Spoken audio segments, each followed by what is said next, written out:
মার্কিন যুক্তরাষ্ট্রের জাতীয় গোয়েন্দা সংস্থার পরিচালক তুলসী গ্যাবার্ট বলেছেন, মার্কিন গোয়েন্দা সংস্থাগুলোর মূল্যায়ন অনুযায়ী ইরান বর্তমানে সক্রিয়ভাবে পারমাণবিক অস্ত্র তৈরির চেষ্টা করছে না।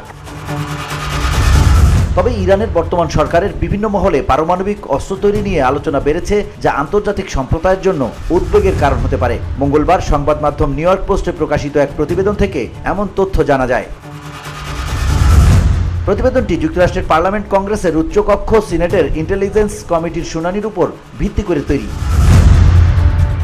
ডিএনআই পরিচালক তুলসী গ্যাবার্ট সিনেটের শুনানিতে বলেন, আইসি এখনো মনে করে ইরান পারমাণবিক অস্ত্র তৈরি করছে না এবং সর্বোচ্চ নেতা খামেনি 2003 সালে স্থগিত করা পারমাণবিক অস্ত্র কর্মসূচির অনুমোদন দেননি। তিনি আরও জানান যে যদিও ইরান এখন পর্যন্ত পারমাণবিক অস্ত্র তৈরির কোনো সক্রিয় পদক্ষেপ নেয়নি, তবে দেশটির জনপরিসরে পারমাণবিক অস্ত্র নিয়ে আলোচনা বেড়েছে, যা পূর্বে এক ধরনের ট্যাবু ছিল।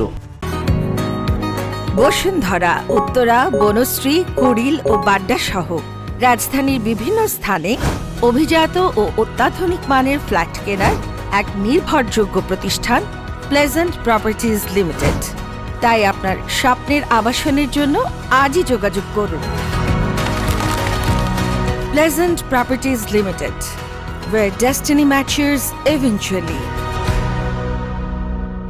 তুলসী গ্যাবার্ট মন্তব্য করেন, এটি সম্ভবত ইরানের সিদ্ধান্ত গ্রহণকারী গোষ্ঠীর ভেতর যারা পারমাণবিক অস্ত্রের পক্ষের তাদের উৎসাহিত করছে। তিনি আরও বলেন, ইরানের ইউরেনিয়ামের মজুদ সর্বোচ্চ স্তরে পৌঁছেছে, যা একটি পারমাণবিক অস্ত্রবিহীন রাষ্ট্রের জন্য নজিরবিহীন ঘটনা।